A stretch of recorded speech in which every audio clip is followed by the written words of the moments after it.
The Finish, Episode 2. Meet the Edmeads, a family of phenomenal guards who are under 6 feet who played, are playing, or about to play Division I basketball.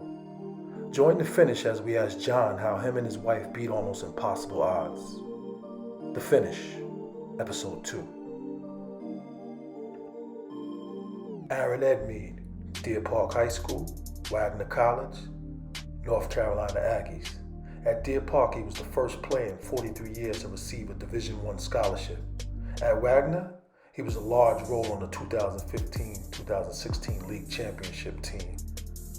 For North Carolina A&T, he was a starter on the 2017-2018 team who went from 1 win to 20 wins, one of the biggest turnarounds in NCAA history. Malik Edmead, Deer Park High School, Edmead College. At Deer Park, he took the Falcons to a AA semifinal during his senior year. He was a 2-time All-Long Island and All-State selection as both a sophomore and junior. At Edmead College, in 2020 and 2021, he was an NEC All-Rookie Team selection. As a rookie, he played 17 out of 18 games.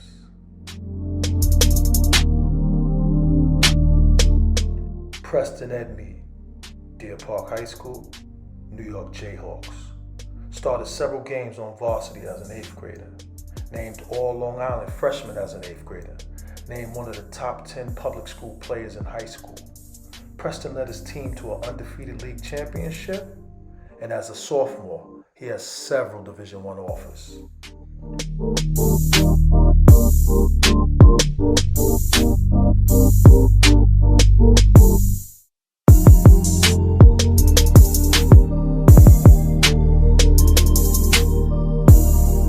Alright, so we're here, 4-3 finish. We're here with the Edmead family. It's a family out of Long Island, a basketball family. We have John Edmead, Aaron Edmead, yes, sir. Preston Edmead, and Malik Edmead. This is a very special family. They play ball. They all play college ball, or on track to play college ball. Preston's still in high school. John played Division II basketball at Dowling. Aaron played Division I basketball at Wagner. Malik is playing at Edmead, and Preston's on track to play. John, when did you know that the boys were going to be ballers? Like, when did you? Aaron's born, his baby. Right. Well, Aaron, I was 25 when Aaron was born, so you know. Well, my testosterone level was up here. He really didn't have a choice. You know what I mean? Because I played, you know what I mean? So I wanted my son to play. Now, in terms of me thinking like Division I and all that, I didn't think that early on because I was a good player, but I was one of those players who thought they were better than what they were. You know what I mean? So my whole thing with my son early on was just to play, just play. You know what I mean? Like things I take for granted now that were big things to me then. You know what I mean? Like him making a team or just bringing him to a tryout and him doing well. You know what I mean? Just like that. So I shoved not just basketball, sports. I shoved that on him immediately. So he really didn't even. All he knew was I play football. I play basketball. That's all he knew early on with Aaron. So you know, this is when my light bulb went off. I played for Dowling, Division II school. You know, small school. And we had a game, special occasion game, where we played at Madison Square Garden. That was like, every now and then you get venues to play at, right? So we played, the Garden is huge, but there's only like 40 people there. Maybe 20 people on the Dowling side and 20 people on the CW Post side.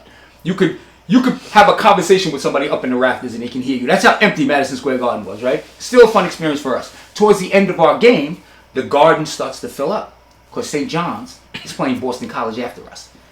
So you could see, and it's a pretty close game. We're in a pretty tight game with CW Post, and the Garden is filling up, and you can kind of feel people being like, walking in, you're like, oh, what is this? Oh, this is cute. Like, what is? Now, St. John's is a New York school, and at the time, this is 1994.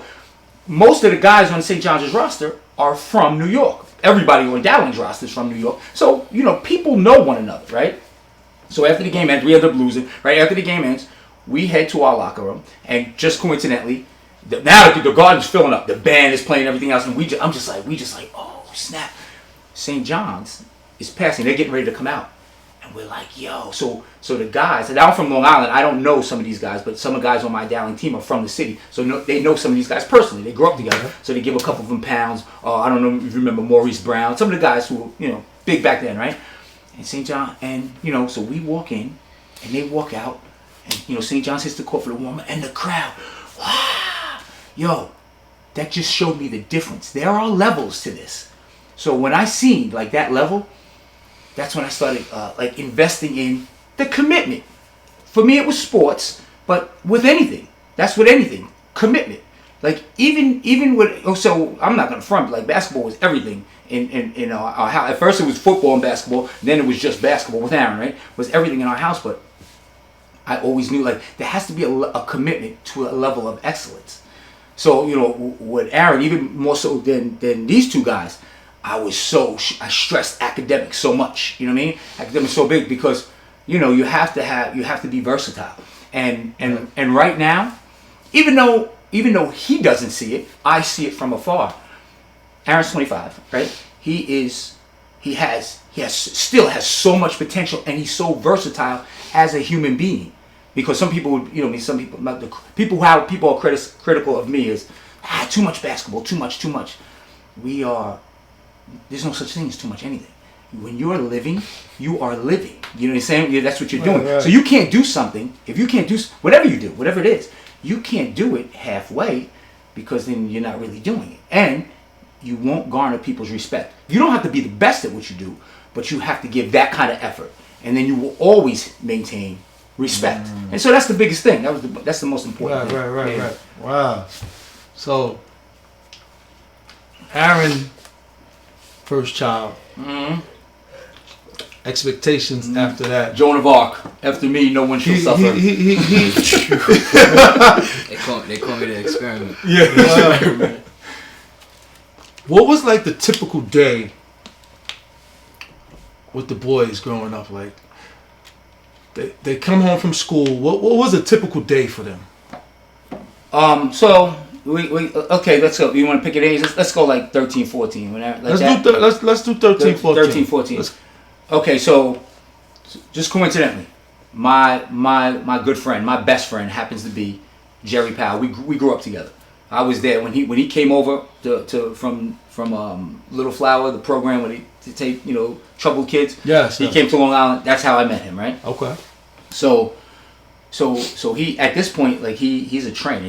Right now he's one of the best trainers in the world, but he's young in the game and training. So he just happens to be my ace boom.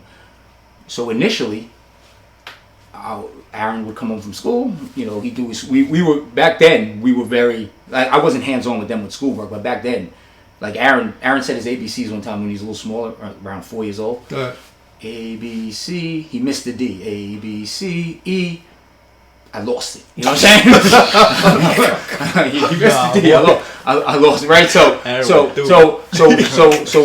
it was then. As years went on, it was come home. It was even drop the books. Let's go play ball. But with Aaron, it was books. Books. You mean? And then we go play, and I would take him outside. This is early on. I would take him outside.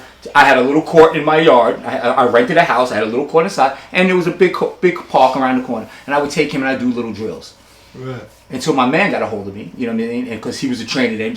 Jerry Powell. And then I would take him to the gym, and it just took on. And Aaron gravitated towards it. Like 5 years old, you kid, but he was like, he grabbed, he didn't shy, he wasn't scared. Actually, when he was about 3 and 4, he was petrified of anything group basketball. When he was about five, he was like, he gravitated towards it, and it just took on a life of its own from there. Wow. Mm-hmm. So the first game. And we're gonna break it down because I'm gonna interview everybody. They're gonna have their own kind of thing. Yeah, sure. First game with. I talk a lot, Rich. First game, First game with Aaron, Malik, Preston. What's the first game, Aaron? You remember? First game ever. First game ever. He picked the ball up. He picks the ball up. First game. Aaron's first game ever with a uniform was I wasn't living here. I was living in Holbrook. That's about 20 minutes east of here. Okay. But his first game was in North Babylon on Woods Road with a referee. He had went to basketball camp that summer. I was a counselor at a camp, so he was my little son at the counselor, trying to follow the drills. Okay. But the first game with the uniform, the rims were like 7 foot tall, and his first game ever, and he was just really didn't know what he was doing, just running up and down the court. You know what I'm saying? There was kids who kind of understood it, like kind of got the concept better. But I even got that on video. Now, what were your thoughts?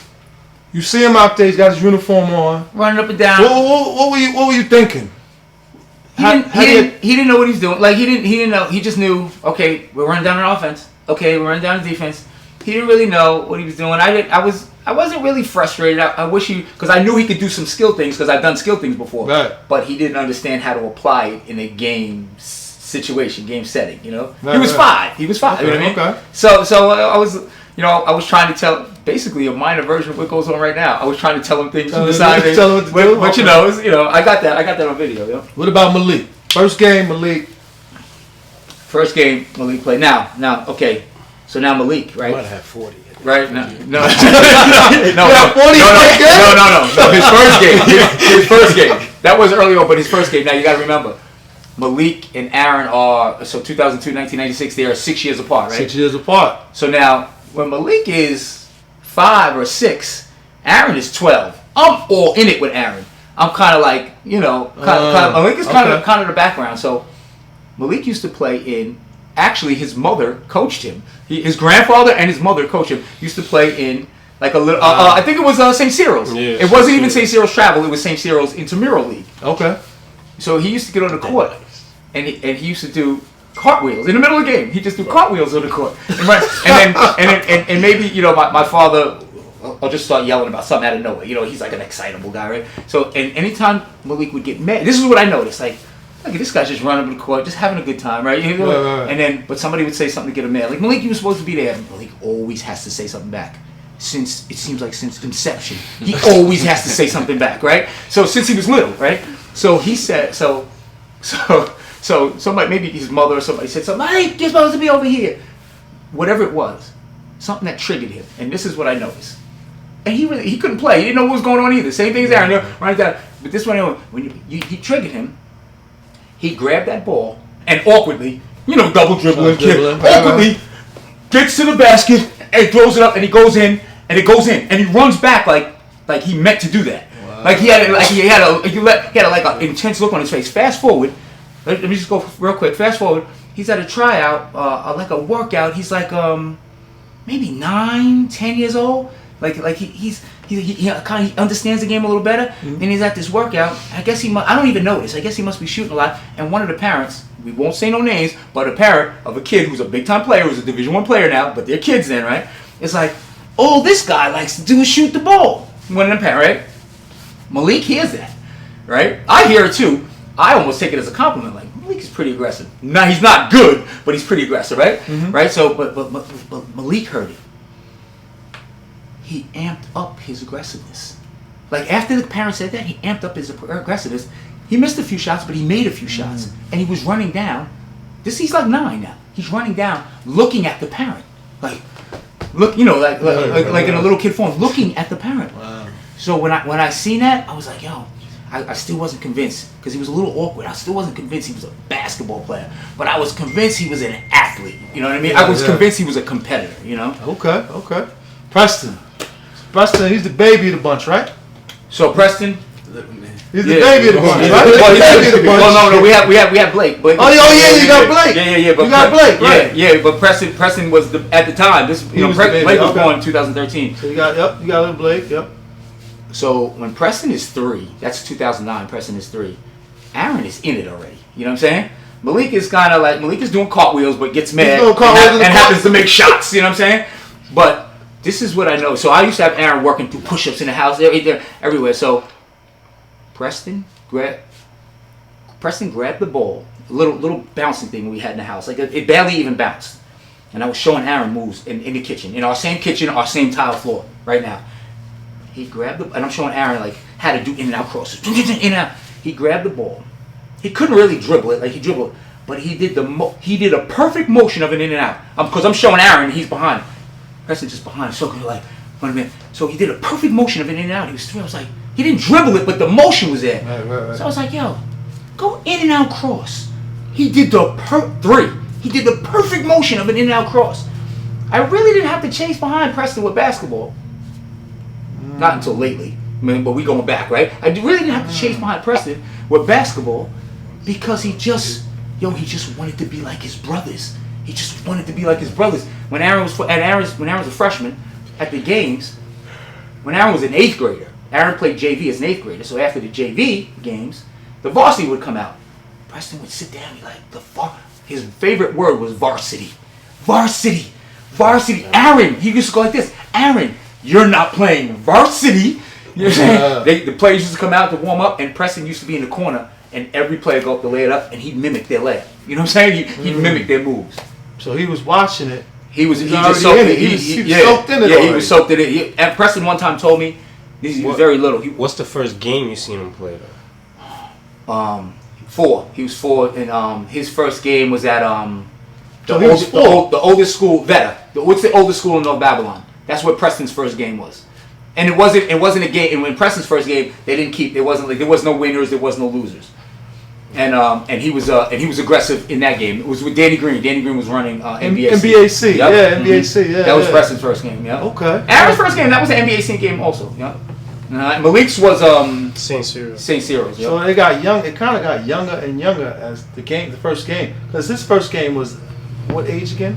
His first game was. He was 5. He was 5. Malik was about maybe 6 or 7. 4. Yeah. Okay. But Preston was 4. Okay. But I shoved it. I put it. It didn't. He really didn't have a choice. But they wanted to play. Malik wasn't even good, and he wanted to play. No. Preston just wanted to play. Yeah. Right. So John, if you could look back, right, Yeah. and you could talk to Yeah. yourself, the young father, Yeah. what advice would you give to yourself for your boys? What advice would you give to a younger John, father? I don't. Okay. Nobody. Okay. Obviously. You don't even know. Obviously, nobody's perfect, right? Right. So, I guess I could dial down the testosterone. I guess, but I would be hesitant to tell me to do that. You know, obviously I can go to different situations and be like, oh, we could have did that, oh, we could have did that, but I would be hesitant to do that. What I did is I studied myself, right? I studied myself, and I studied my spouse, because we made these kids, right? So I see in them, yo, we got we can lock Study my spouse. I studied like our paths, our habits, right? So I see, I can see probably way better than they can. I could see them. I could see probably have trouble seeing myself, but I could see my wife in them. You know what I mean? My wife could probably see me, because it was hard looking through yourself, right? My wife could probably see me in them. So I studied. So I'm a little bit of a hardhead, me, right? I'm a little bit hardhead, right? My wife is a little bit stubborn. If you tell me, hey John, it's raining outside, you better wear a raincoat. If you say it like that, I'll be like, I probably won't put the raincoat on. That's the type of person I am. Right. You have to go like this, John, it's raining outside. That rain hits you, it's gonna burn your skin. You know what I mean? You have to like that, and that's that. I'm a little bit hard-headed. Yeah, listen. You know what I'm saying? My wife's a little bit stubborn. You could tell her something, and like, you understand? So I don't. That's what I did. I did this from a young. I was a people studier from a young age, way younger, way before kids and marriage and kids. So I don't know. Yeah, you can always tweak a little situation here and there, but I don't. I'm not sure I would really want to do anything different. You know what I mean? Right, or I would really want to slow. You know what I mean? Not so much there, not so much there. You know. So Aaron's 25. He's the only completely grown man, child I have. And Rich, you already know. Rich, you could talk alone about this world and being a man. It's no joke, right? So I agree. So what what I don't know if I really would change it, because with boys got to become men. This world will swallow you if you're not strong. Alive, yes. Yeah, you get eaten alive. And so I'm like, you know what I mean? Aaron was an accomplished player. He was an accomplished college player. And he's to the point now Like he's a man, but like I'm stopping him. I'm trying to chill him. He wants to break down the door and take on the world now. That's a good thing. Right. Yeah, that's a good thing. That's a good thing. You know what I mean? Right. It could be. It could be the other. It could easily be. Children of all backgrounds, even children of privilege, whose parents kept them in a bubble, have trouble taking on the world. You know what I mean? It could be this. It could be me being like, you got to get up and do something with yourself. You got to get out. You know what I mean? It could be that. You know what I'm saying? Mm-hmm. So I'm not sure if I would change anything. Okay. You know what I mean? Okay. All right. So John, he's got good energy, man. He just always has good energy. So now we're gonna talk that. Hold on a second. What is that? Somebody cutting grass over here? Yeah. Hey, just don't worry about it. We're gonna. You want me to? I'll put it in the interview. This is a real cutting grass. Want me to go check him? Want me to go get him? Where's he at, Rich? Oh, this guy cutting the grass. He's gonna be like, I'm cutting grass. We're gonna edit that right out. So, I close the window. Don't worry about it. Don't worry about it, Tim. We're just gonna put, because I know they got it. I'll put that on. Look at this show like Aaron. Too much testosterone. That's every question. Too much testosterone. Too much testosterone. Yo, Rich. Stop. Yo, stop. I'm not talking about it.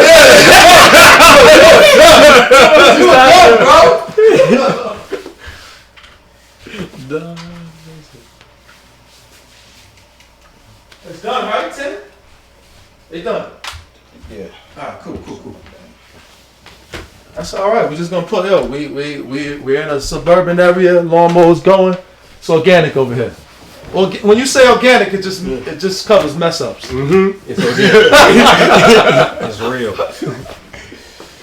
No, that was good though, man. Still rolling. Are we rolling? All right, so I can just start going. All right.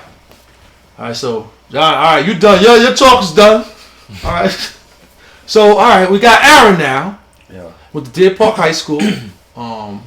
He went to Wagner, North Carolina Aggies. Let's read his accolades. He got a resume. We're not gonna read everything because it's just a lot. He earned 4 varsity letters while helping the Falcons, the 3 Suffolk League 4 titles, Suffolk County Boys Basketball Player of the Year by Newsday, 2-time All-State pick.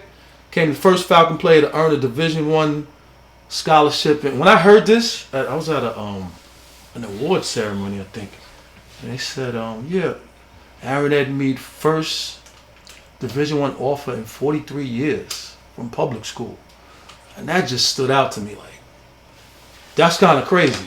43 years he got the Division I scholarship. And it was like, wow. That's a long time, 43 years. Yeah. It's a long time. He put in work. Every time I watched him, any of the Edmeads, they're like probably the hardest worker on the court. So it's not just like an all talent thing. The talent's there, but you could always tell that's an Edmead. He's on the court. He's probably the hardest worker on the court. I'm like, wow. All right, let's get back to his accolades though. He went to Wagner. At Wagner, had 2 seasons at Wagner. Edmead scored 285 points, just out 83 assists, 62 games he played. So Aaron, do you remember? I want you to talk about, because John talked about it. Okay. The first time picking up the ball and what was going through your mind. Like, what were you thinking when you picked that ball up? Yeah, to be completely honest, I don't remember picking up the ball. That's how long I've been playing. Wow. Yeah, I don't even remember. I maybe remember learning how to make a left-hand layup.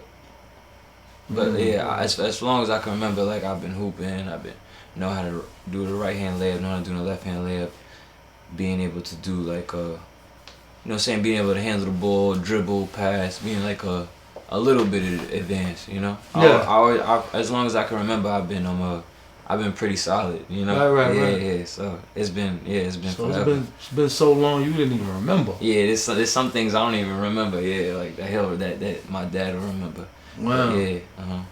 What's your best basketball memory? Like, what's your best basketball memory? Like, I got a lot.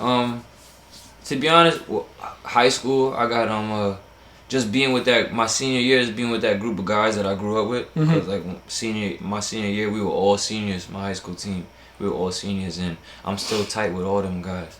So that's like, that in itself is a good memory.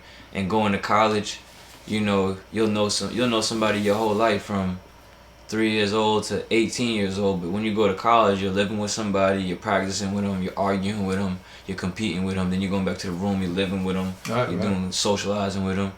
You get to know somebody in 4 months. You're closer with somebody in 4 months than you are with somebody you was your whole life. You know, so like just memories like that. Right. But as far as basketball, I would say like probably on at A&T on against ECU, East Carolina, on ESPN, I had 25 points and 6 assists on ESPN. That was a pretty good memory. That was a big one. one. Yeah, that felt good. That felt good. Yeah. Stadium pretty big. Everybody going wild in there. Yeah, and we beat them too. So it was a pretty big good win for the program, and like from a pretty big game for myself too. Yeah. Okay. So, give me your most challenging memory. Like, man, this is kind of tough.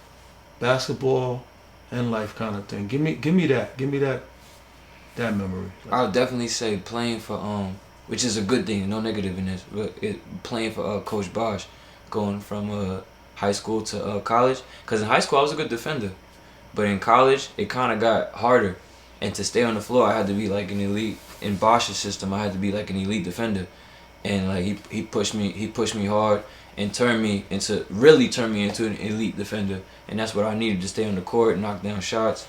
So that in itself, going from high school, like you the man in high school, and then coming to college, everybody the man where they from, you know. So just changing my game and really just really working hard at the things I needed to do to stay on the floor, and making it happen. So I would say that, yeah.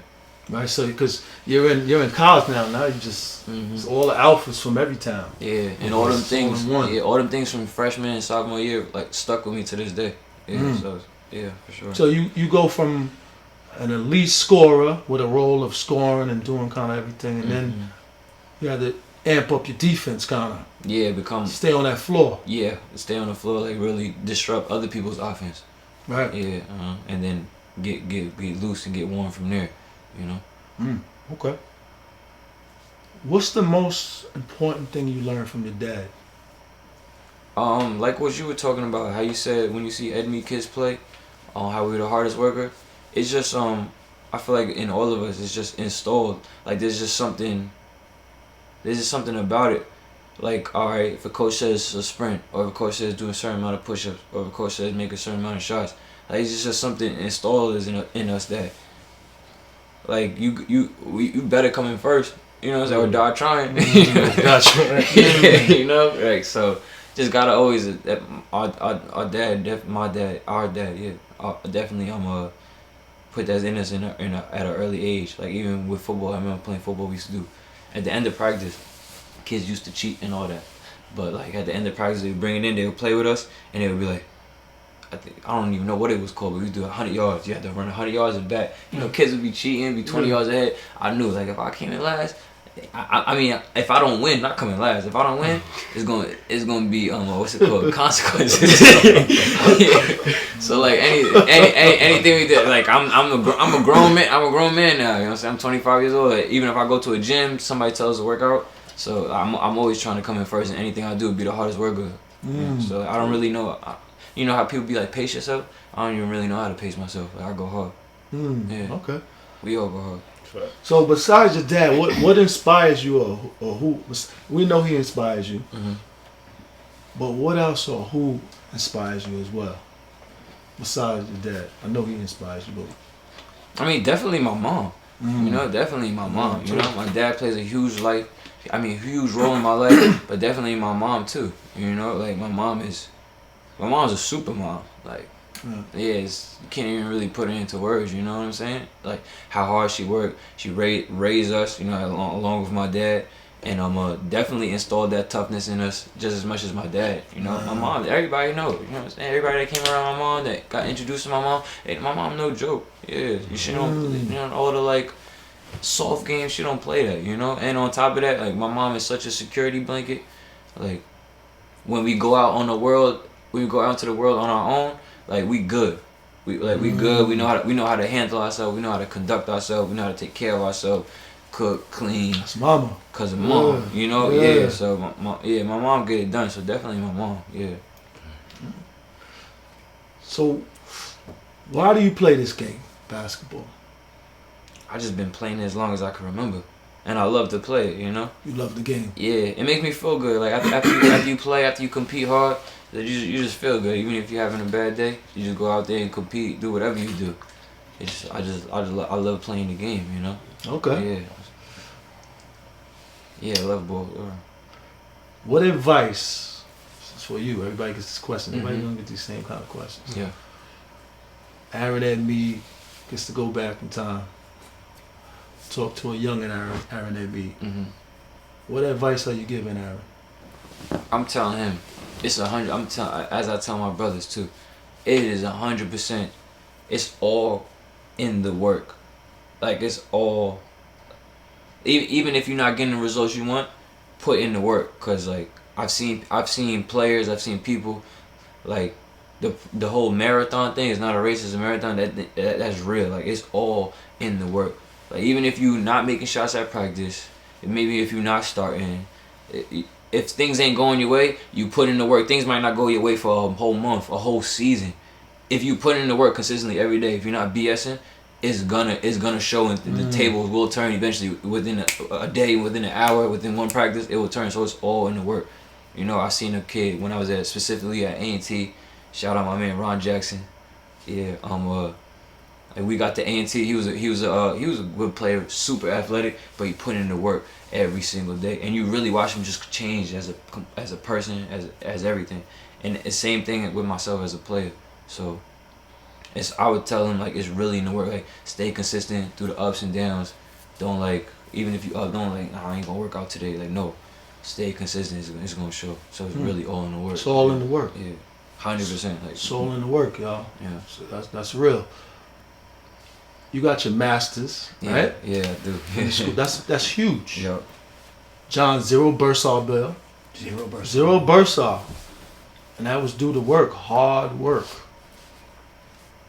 Tell us about the academic side, like being a student athlete, and balancing school and basketball and. It's tough. You know, you might have like lift at 5, practice at 7. After practice is done, you got class at 9 or 10. So it's tough staying focused, like putting in your work first. But you know, I was I never failed the class, and I was when I went to Wagner, I transferred to A&T. The rule changed now, but when you transferred when I was playing, when you transferred to Division I, you gotta sit out a year. Oh, okay. Yeah, so I sat out a year. So when I sat out that 1 year, but you don't sit out in the classroom, obviously. So when I was a junior on the court, I was a senior in the classroom. And when I was a senior on the court, I was a grad in the classroom. So that's why I had the opportunity to get my master's. Instead of just taking some regular Gen Ed classes, I talked to the guidance and all that and said, yeah, like, I'll take grad classes. And, you know, from the way I was raised, the athletic department, everybody at the school, they appreciated me as a person, and even when I wasn't playing, they decided to pay for that last 2 semesters to finish on my master's. So like you said, master's with for free, and they paid for it. Yeah, I got my master's in education. Wow. Yeah. So you could teach too. Yeah, I had to lock in for that one. Yeah. Wow. Congratulations on your son too. You got a son? Yeah, 9 months. Yeah, right? Aaron, yeah. How's that fatherhood now? Now you're a father.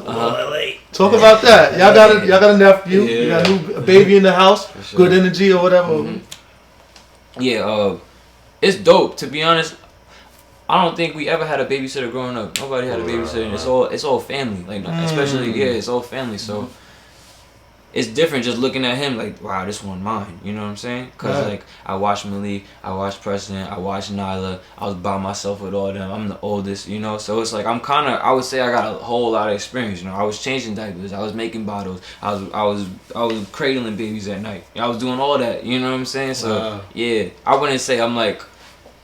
I call myself a veteran. The 25-year-old vet, I hear that. I call myself Wow, a vet. okay. Yeah, for sure. Okay, all right, cool, man. That's Aaron Edmead. He put in the work. What advice would you give to a kid out there? He's balling right now. Look in the camera, give him some advice. What would you tell him, man? It's like I said earlier, it's all in the work. Even if you're not the best player right now, you might be the worst player. It's all in the work. Get out there, work on what you gotta work on. Maybe find a trainer. Every time you step on the floor, be the hardest worker. It doesn't matter if you could be the worst 5th grader, you'll be the best 9th grader, or you could be the best 9th grader and end up being the worst senior. It's all in the work. Just put in the work. Something gonna show in anything you do. It's all in the work. Yeah. All right. So we got Malik. I'm sure. Malik Edmead. League Morse. No more here. League Moors. League Moors. So that's about the first time. Can you remember the first time picking up a ball? Nah, I can't remember the first time picking up a ball, but I do remember what he was saying about, because I vividly remember, I have friends that I'm still friends with playing St. Cyril's with. I remember doing the cartwheel on the court, coming down on the fast break. Like they're all the way down there. I'm on the end. I'm looking at my friend that's not even playing. Like, yo, watch this. That's the cartwheel. In the middle of the game. In the middle of the cartwheel. game. I do a cartwheel, and I also remember one of my friends named Destin. She was a Howard for basketball. I remember we were playing St. Cyril's. It's the end of the game. I think my team won. And you over there changing the score before the people could come, and I'm over here like, nah, we won. I remember that at St. Cyril's, but that's the earliest I can remember from those two. Yeah. Okay. All right. So your first game, right? Mm-hmm. What, Merrimack? No, we're talking about first game ever. We're on first game ever. You're not doing cartwheels first game, right? Probably, yeah. First game cartwheel. Okay. But where was that at? Where? That's at St. Cyril's, like in Deer Park, right down the block from the house. Okay. Yeah. Okay. All right. Thanks. That was fun. That's like everyone I went to high school with played there. Everybody. Everyone we was younger, yeah. Yeah. Give me your best basketball memory. You're gonna get the same questions as I. Yeah. So I got 2. I can go to 10th grade. When we had the best record in Deer Park. That's the year we got the best. We beat out his team for the best record in Deer Park history, and we had a bye, so we went right into the second round, and we played against Longwood, and that game was maxed out. I was there. Yeah, I was at that game. That game was crazy. It was maxed out. I'm a 10th grader. I'm like 16 years old. Freaking 15. Jerry was there. The trainer Jerry, yep. And Devin Marble was there, a guy who played in NBA, and I had 30. Ooh. And we won. So that was crazy. But then I would say that's probably one of my favorite games I ever played. But the best memory was my senior year because he was in 8th grade. Right. But he played varsity. Right. So it was me and him, and we made it all the way to the semifinals. But we ended up losing. But it was just that whole season. And it was with all my friends. Like, my boy Junius was on the team. My boy Xavier. It was all my friends and my little brother. Right. Yeah. So it was crazy. And his friend Anthony was on the team. So it was a fun year. Right. Yeah. For those who don't know, Malik and Preston played together. Preston as an 8th grader, Malik as a senior. They were on the court. John, how was that? Don't talk too much, John. But John, how was that? You see both your boys. Yeah. It's exactly how it sounds. It was incredible. I and it wasn't like, oh, he's in 8th grade, Malik's just playing. No, like in the playoffs, he had a 21 point game in the playoffs, second round. Yeah. So like he was getting yelled at like a senior by me. Wow. Like, he wasn't getting treated like an 8th grader. I was at that game and they were playing. Both of them. Edmead boys were out there. I was like, wow. It was packed in there too. Yeah, the game was crazy. Yeah, it was packed in there. Yeah, but that was a good one. Or the play, I passed it to him. He shot a 3, missed it front rim, and I caught it off the rim with 2 hands. And done so. Yeah. I remember running back on defense like, no way that just happened. No way, pressing this. Like that was great. Yeah. What's your most challenging memory? Like it's a challenge. Like probably my 9th grade year at Deer Park. That was my challenge because I barely played. I thought, obviously everyone thinks they want to play, but like I barely played. I didn't get that much time. I think I got like 1 DMP, only averaged like 9 points per game, and that's when what Aaron was saying, you got to put in the work. It all comes in because literally I went from averaging 9 points a game as a freshman, had a DMP, to the first game my sophomore year with a 30 ball. So like and I was like the man of the team. So like it's all in the work. But that was the toughest, the 9th grade. going through that whole year because in 8th grade I just played JV. I averaged like 18 points per game. I was the man on the Right, team. he was the man, JV. So I'm coming in 9th grade thinking it was gonna be that easy, but it wasn't that easy at all. Right. So you sitting on the sideline. Yeah. And what's going through your head, like, cause you come from Aaron.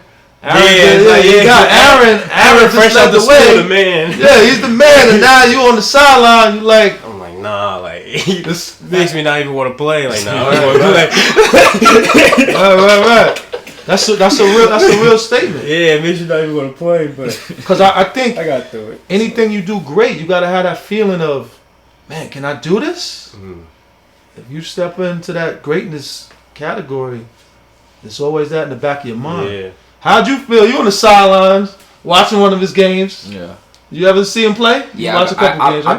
been to a few, but not as much as I would have liked to, because I'm. You was in, I doing was what you doing. at school, you know, and then we got even though at first I was at Wagner, then I transferred A&T. It was over with. I could never really come to games, but you know, you during that college season, you busy. So yeah. So sideline, you had to talk with your brother. Yeah. So. And now John's doing less talking because now and that's what great leaders do and great fathers. They just empower the next in line, and then he's talking to you. Fact. And then so John ain't really have to do. Wow, that's how it works. That's a great thing. That's a great thing. So he has that talk with you. You amped it up. Yeah, for sure. Next year, how'd that go? That's crazy. That whole summer, because I was working out, that's when I started working out with Jerry. That's when, like, it really started getting serious. I remember, like, freaking, some weekends would wake up, all right, so it'd be like a 9 o'clock workout. Chill, talk, like, right after work, chill, talk. Boom, I end up working it out again at 12. Go home, take a shower. I'll be at my friend's house, and they'd be like, yo, Jerry wants you back. It'd be 7 o'clock at night, now I'm in the gym again, so that's like 3 times a day, but that became, like, so normal. And then it's like, it's almost like he probably can see me getting better. To me, it feels mad normal than natural. I'm coming in sophomore year scoring 30, and it's like, yo, it's not even the same person from last year. So it's like, yeah. Transformation, do the work. Yeah. Wow. That's exactly what it is. Wow. Okay. What was the most important thing you learned from your dad? My dad, the most important, I'll say the hard work, obviously, because he always preaches that the hard work. But I took from the hard work that I kind of got it from Aaron. You got to put in the hard work, and you have to have confidence in yourself. I don't care what no one says. Confidence in yourself. You got it. That's in hand with hard work. Because if you can work all as hard as you want. You be in the gym all day, and you go in the corner, you think you're a bum. You're gonna play like a bum. Because a bum can come in and think he LeBron James and end up might score 30. Good. Confidence can bring you. So if you put your hard work and confidence together, you're like, it's unstoppable. You could be a bum. You got confidence. You nice. Yeah. Confidence is key. Yeah. You know. Rich, he's in his second year of college right now. He's grinding right now. He's going through a grind right now. Yeah, Tell us about that. Get into that. Get into that. So last year was the COVID year. That was came out my first game at 17 points, but like everything's not. It's like nothing's handed to you at all. So you really just gotta go out there and get it. And there has been moments that I'm like, yo, like there's nothing I could do. Like I'm never gonna be like there's nothing I can do. But at the same time, there'll be great moments that you're like, yo, I could really do this. But you just gotta stay focused and just stay on the line. Because if you put in the work, if you're the hardest worker there and you have confidence in yourself, you don't even need the coaches to have confidence in you. If you're the hardest worker and you have confidence in yourself, then you're gonna be good. It's gonna work out. That Marathon. Yeah. Right. The marathon.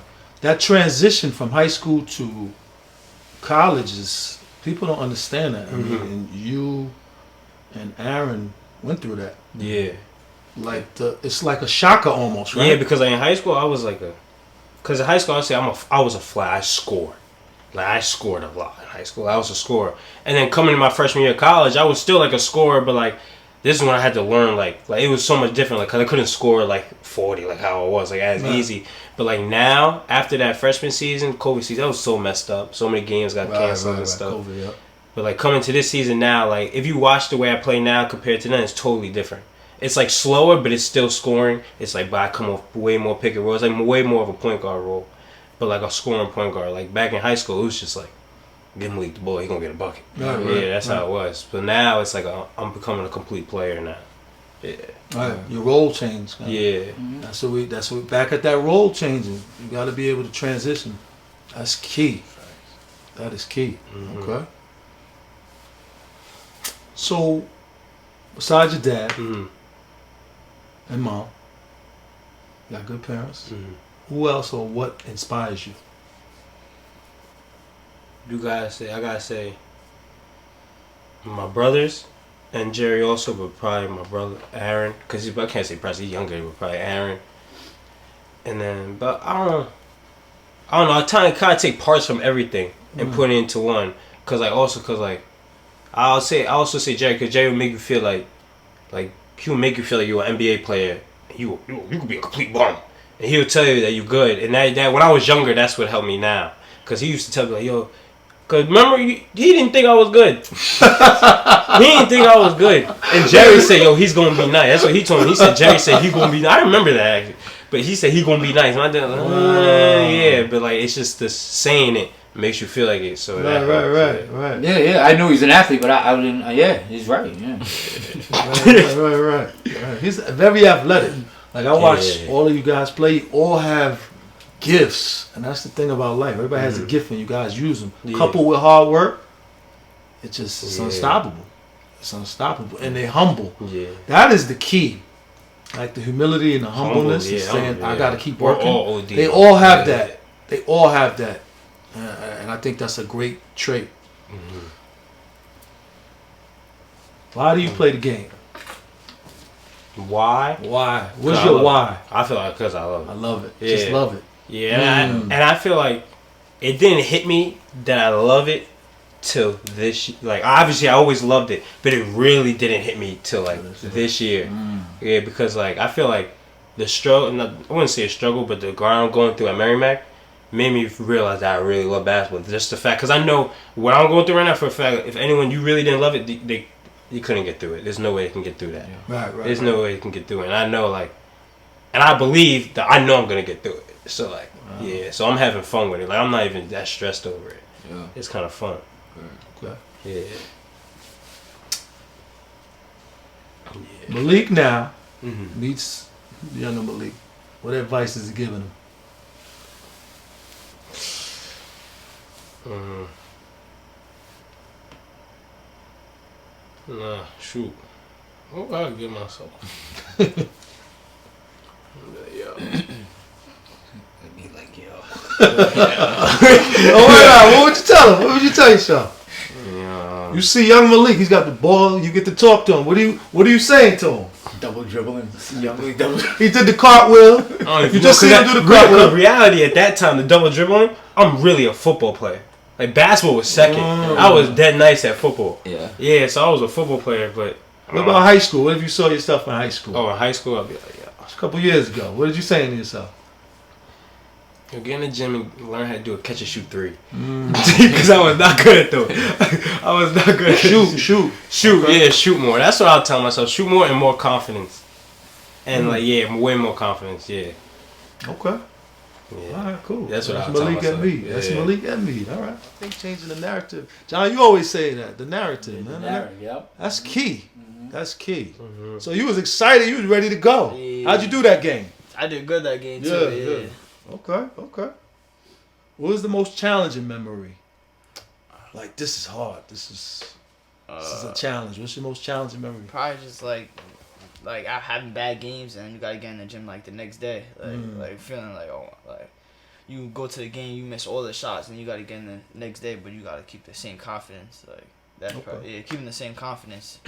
From whether you had a great game or you have a bad game, that's probably hard, keeping the same confidence. Okay. What's the most important thing you learned from your dad? Probably not like hard work, not being soft. Can't be soft. That's probably number one thing. That hard work and just being tougher. Yeah, it can't be soft. Yeah, you can incorporate that with life too. Yeah. Right. Okay.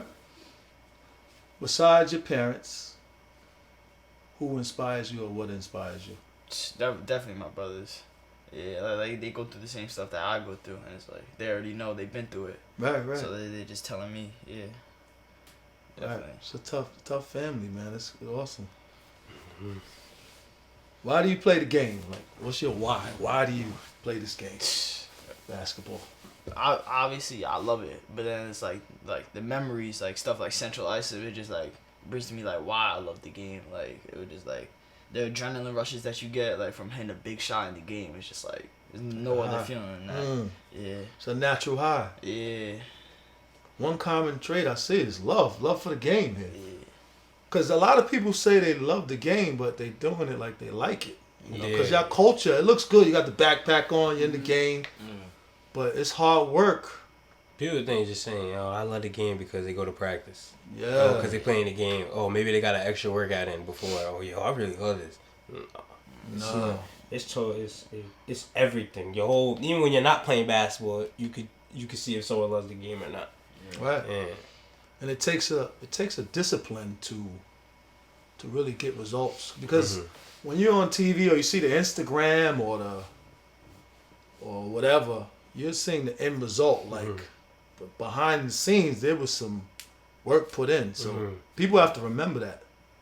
They And have to remember. also, like, you could work on something for like 3 years and like one morning you just do it and it clicks. And it clip. Yeah, and people be giving up before it even clicks. So like, you just gotta keep grinding. Gotta finish. But yeah, the whole thing. Gotta finish. Yeah.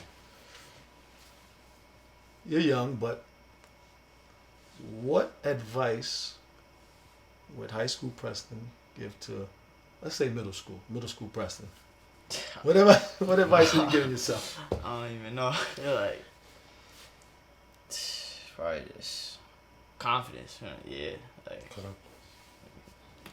walk on the court, act like you the best every time, no matter who you on the court with, who you playing against. Right. Okay. So that confidence. I'll tell myself that now, like not even like I don't feel like I don't got it all right now. So, like, nah, Yeah. Right. Keep getting better, right? yeah. And stay humble. Facts. Like I was telling John, I was saying, before I knew John, I met these young men and they were very humble. Very humble, and they had the game. They could have had that game. I see a lot of young players. Oh, I'm nice. I'm ranked number 1 at JJ's Rib Shack. Or something that you don't even hear of. Yeah. Some self-proclaimed ranking, and they got these heads like I don't gotta work anymore, and you gotta put in that work Facts. and be disciplined. So you gotta put in that work. Anything you guys wanna? I feel like you say, like, in words, you could be greedy. So, like, be greedy in a good way. So, like, oh, some people be like, oh, I just got offered. I'm good. I'm the best. Or you be like, no, I just got offered. I want 10 more. I'm going to go put in more work. So, you can be greedy that way. But, like, not the other way. Yeah. Always want more. Yeah. Get out of your comfort zone. Yeah, the balance. Definitely gotta have a balance. That's tough. That right there, that balance is tough. You know. Yeah, that's hard. Cause like, you got them players who got all that what's it called, publicity, and then you could get a big head, but then stay like always wanting more. But then you gotta learn how to enjoy the moment. You know. Yeah. That's another thing. If I told myself if I could go back, I would enjoy more moments. You know. Yeah. Have more fun. I was always just so focused on like the next, not even enjoying what's going on. You know, I would tell myself that. Yeah, sometimes you can go, like, there's no, like, obviously, well, I love the game to death, but, like, yeah, what he was saying, like, sometimes, like, because I be at school sometimes so locked in, sometimes I'd be like, yo, I need to calm down, yo. Let me hang out with my friends one time. I done worked out 3 times today. Let me go hang out with my friends. Let me enjoy, like, college, too, because, like, and because I know, like, regardless if I become successful or not, I'm a regret. I can make $1 billion. I'm a regret not doing it. Yeah. So I might as well just do it. You can be so locked in, you forget about a lot of things. Like even when I'm with my boys to this day, they talk about certain things. I really don't remember. Like I do not recall that because I was just so locked in. Like I don't remember that, bro. Yeah, I don't remember that. Do you guys think? You guys think though that that's the price? Yeah. Yeah. That's the price Yeah. for what you. Yeah, because I know, like, high school, this probably, him too, this probably so much, like, this probably a whole world that we don't know of. Right. Like, there's so much we missed out on, but, like, at the end of the day, it's like, what, you want to think about all that fun we had, or you had a Division I school, you paid for college for free. Yeah, so it's like that, yeah. And you had a chance to travel. Yeah. Gonna have a chance to travel. Yeah, that's definitely the Comes with a price. I think that's what anything you do. It comes Yeah, you know what would be a good show to do, Rich? So much is put. Everybody don't go to the NBA. In fact, the percentage is just little, right? so much is put into your craft. Right now we're talking about basketball, but so much is put into your craft. And you get your education, but when it's over, or when you finish playing and you're not and you don't play professionally, you know what I mean? Because there's you should have a debate about it, because some people will be like, yo, that's that's devastating, and it is. But it should be if you're not playing no more. It should be, because that's how much you should put into it. Some people feel, I feel obviously, that it helps you. It helps you to take on the world and take on the adversities. But some people feel like you should be more versatile. You know what I mean? Some people's argument would be that makes you more versatile. But that's whatever. That's a great That's topic. a great topic. Yeah. Right. But Yeah. Edmead family, 4-3 finish. That was the finish. Sure. Yeah. Hold up. Okay. Oh, did you take it? You sent it off? No, still wrong. So let me. I just want to point out some things that I seen through basketball, but that I seen in my son. That my sons that shows me that they ready. That should show them. Maybe I should remind them that you can take on anything, right? When Aaron went to Wagner, right? They recruited a guard. They were locked in on this guard that they recruited. I'm not gonna say no names because you never know where this film could go, right? So, but they were locked in on this guard they recruited, right? It wasn't Aaron. They recruited Aaron like as another guard they recruited, right? So when he got to the school, and that guard was older than Aaron, and he was a good player. He was the Delaware. Aaron was a Long Island Player of the Year. He was the Delaware, wherever his region was, Player of the Year. He was older, probably more mature, physically mature at the time. So when Aaron was talking about his freshman year, Aaron didn't start his freshman year. That kid, that was tough going against such a high level kid. Now Aaron did transfer from Wagner, but in Aaron's sophomore year, he started the last 5 games. He started the last 5 games. They recruited this kid to come in, and from his freshman to sophomore year, he turned the tide. He's always been that way. As a kid, he's always been that way. He's a type. What he reacts when he's cornered. You know what I mean? When he's back up against the wall, then he reacts then. You know what I mean? The conflict I always have, like, yo, why don't you stay in that mode? Aaron goes into that mode when he's forced to. And he changed, that on the college level, you see what they were talking about, like what you have to go through, how you have to stay focused on a college level to change that tide. That's to me, it's not just impressive because of my son. If I seen that from anybody, from any player, that's amazing. You know what I'm saying? To change the tide, because college basketball is a business. Huge business. It's a business. Yeah. So I seen that in Malik. Everybody. Okay. Now Jerry was huge. And it gave him the skill set, gave him the confidence and everything else. But a lot of people, and I would know he would have to. Malik seems like he's Stonewall, but I know you would have to hear this talk. A lot of people did not say. I remember one time, and Malik was right there. I remember one time a father said they were thinking about taking the team to the Nationals. I don't know. He was 12, 13, something. He's like, man, we can't take the team. Our guards are not good enough to take the team to the Nationals. But there was always a knock on Malik like that. Like he really wasn't good enough. Like you had to hear that. Of course, he's got his home. He's got his family. He works out with Jerry Powell, the best trainer in the world. He's got that pumping confidence in him. But he has to hear that. It's not easy for a kid, for a child, maybe us as adults, but for a child to block out the noise of saying what you can't do or what you can't accomplish. For him to block out that noise and believe in himself. Right. From an outsider, we talking about my son, but from an outsider, it's like, yo, kid, that's what kids do. Kids break. That's what they do. They break. But he did not break. To this day, he's fighting right now in college. He's fighting right now.